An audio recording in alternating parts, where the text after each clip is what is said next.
Good to have you, Mr. Grossi. Thank you very much for having me. So, how do you describe the world we are living in right now? Well, I think on the diagnostic of the world, I think there is general agreement that it is a world mired in conflict, where interstate war has returned, with inequalities, crisis of a global nature. So, a generally complex agenda and scenario that I think compels us to try to put to the best use the instruments we have to deal or try to deal with them, including the United Nations. And what do you think is the role of the UN now? The role of the UN is clear. The thing is whether it is fulfilling the role, and I think it is not. For a number of circumstances. It's not particular person or country responsibility, but the reality is that when you look at today's international peace and security agenda, as I was saying, with wars in Europe, wars in Africa, in some parts of Asia as well, with conflict, Middle East, etc., we can see that there is a common denominator, which is very, I would say, disappointing. And this is that the United Nations is absent from the resolution of all of these conflicts. So I think there is a big gap there that needs to be fulfilled. The same, to a certain extent, can apply to the development agenda, where in spite of the agreements that we as an international community found a few years ago through the Sustainable Development Goals, when it comes to the rate of attainment of all these goals, we see that the figures are very disappointing, very dismaying. 15, 18, 20%, I don't know. Observers and analysts diverge on the exact figure, but it is clear that we are far from where we would like to be. So then again, the question comes to mind as to how does the UN or how can it contribute what it is not doing in the right way? Because there is no doubt that among the pillars of the UN work, the development one is the biggest one, is the one that concentrates more than 2/3 of the resources that are channeled to the UN, and also the biggest in terms of organizations and bureaucratic structures to deal with it. So I think that for the next Secretary General, one of the important priorities will be to dispassionately look at how the development pillar is being looked at and what should be improved. The same can apply to human rights or to the humanitarian function, which, by the way, is important and is fulfilling, at least partially, some of what is expected from it. But let's be reminded that when we need so much humanitarian is because we are failing in everything else, in preventing diplomacy, in restoring peace, in ensuring development and dignified conditions for the peoples of the world. It's a tall order for the UN these times, and in particular for the Secretary General. It is a tall order for the Secretary General, and you think it's disappointing, and also mainly because there is a gap between promise and delivery.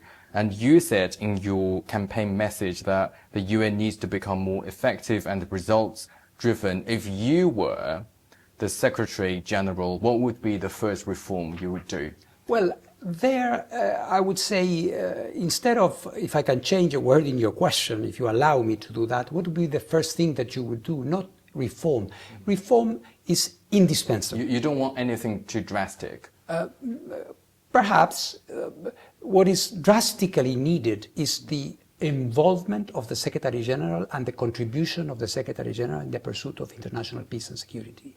And with me as Secretary General, as it happens now at the International Atomic Energy Agency, you will see a Secretary General that is out in the field, in the places where the conflicts take place, like I am in the front line between Russia and Ukraine, or when problems arise between Japan and China for the Fukushima water. I am there on a boat checking out, or in the Middle East, in Iran, in Syria, in Iraq, where you need to be, not in New York necessarily. So I would say you need a hands-on Secretary General.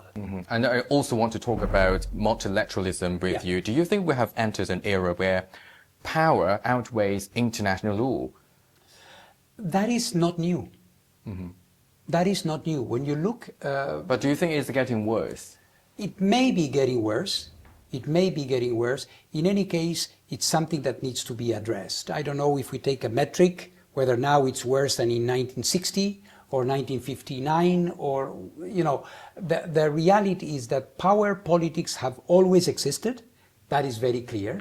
But it was precisely what should make us reflect is that it was precisely because of the excesses of the conflict that we needed to create the UN. So what I want to say is that, yes, there is this tension between international law and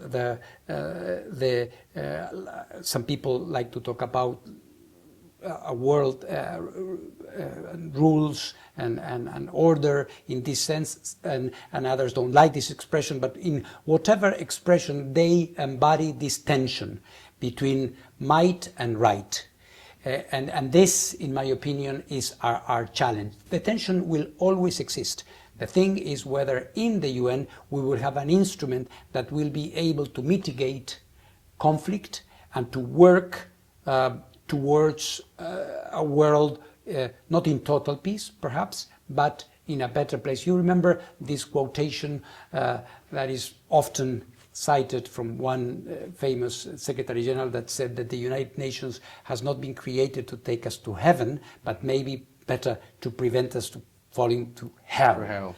So in this dichotomy that he is describing lies perhaps the essence of what the UN can do for all of us. How can you uphold multilateralism under the framework of the United Nations? Because without that, we can't reach any consensus. Look at the P5. Well, I would say, yes, the P5 are divided, are fragmented, but it is not... and some are saying now it's P3. And some P2. And you know what I mean by that. So, yes, these are realities, and the structure of power is not going to disappear. I'm a realist, so I recognize that these realities are going to be there, but at the same time that we have instruments to improve situations, to avoid the exacerbation of conflicts, and of course, if possible, to stabilize conflicts. And this cannot be done sometimes by the actors themselves. It may be the case, but the UN as a structure, as a buffer, can play a distinctive role. Otherwise, I would not be doing what I'm doing, because I still believe, and my experience in the IEA has given me this impression that one can influence, that one can bring nations together. The UN does not have power, or the Secretary General does not have power. He has something different, which is authority. And if he uses this authority wisely, it is not impossible to bring leaders together to avoid the worst. And do you think the authority has been undermined because of trust in the United Nations? The authority is there for you to exercise it. It's up to in music, you have the music, you have to play it. And the authority is there, the charter is there, the instruments are there to be exercised wisely and efficiently. But some countries are not really sticking to it. It may be the case. And what would you do? It may be the case. Well, when we have a crisis and a nuclear power plant is seized and is under attack, I could throw my hands up and say, well, this is terrible. And there might be a nuclear accident, or you can get involved and prevent it. It may fail, or you may have a success, but you have to exercise your role in the dynamic, in the metabolism of that situation. Mm-hmm. But it is easier said than done, isn't it? It is not that easy. But we've done it in the IEEA, so it's not impossible. And do you think your experience from the IEEA is applicable to this top job at the UN? Indeed, because it's about, of course, it's a narrower area, although nuclear power and nuclear weapons and non-proliferation, I would say, is a pretty sensitive area in the international agenda. But setting aside that, what I'm trying to explain with this comparison analogy is that the methodology is the same. The methodology is a methodology of engagement. When the war broke out between Ukraine and Russia, I went to Russia and people were telling me, you shouldn't go to Russia. Why? I was saying, why? I need to talk to both the belligerents. My job as IAEA is to reach out to both and to see what can be done to avoid an incredible nuclear accident with radiological consequences. Mm-hmm. And this is what we did. Impartiality is not indifference. Mm-hmm. Impartiality means action which is not biased. Let's say if you were elected as the next Secretary General next year, and you are facing some wars in the Middle East, in Europe, and also in Africa, and on top of that, we're looking at climate change, hunger, economic downturn. You have to be personally engaged with everything, but what are your priorities? Maybe just give me one or two. I think it is, in abstract, the priorities of the day are the priorities of the day, and today it is not that day. But when we look at the international agenda, one must know what requires the urgent intervention of the Secretary General. If we are seeing a humanitarian catastrophe unfolding in front of our very eyes in the Middle East, then the SG has to get involved. If we see a military conflict about to break out or breaking out, then that will be the priority. So I believe that putting, like, I don't want to say artificial, but, preordained things, it is not a good idea. I think every day will be a battle. And I also want to talk about the voice of the developing countries. Yeah. What would you do to make sure that their voices can be heard? Well, as I was saying, the development pillar is so important for them. But we have to know that we need to act differently, perhaps. Continuing to do the same might not yield better results than the ones that we have had until now. Look at the Sustainable Development Goals. What is the rate of attainment? 20%, 15%, and 2030 is the day after tomorrow. So quite clearly, we have to have the clear-mindedness and honesty to understand that we need to make adjustments. Mm-hmm. And that we need to work differently, maybe with countries, with the international finance institutions, mm-hmm. which are so important, with the private sector, with foundations, with countries. It is essential to be more focused. And lastly, this is extremely hypothetical. Let's say if the United Nations were not existent, what would the world be like? I think if the United Nations did not exist, we would have to reinvent them, only that it would be more difficult. We have the privilege as this generation.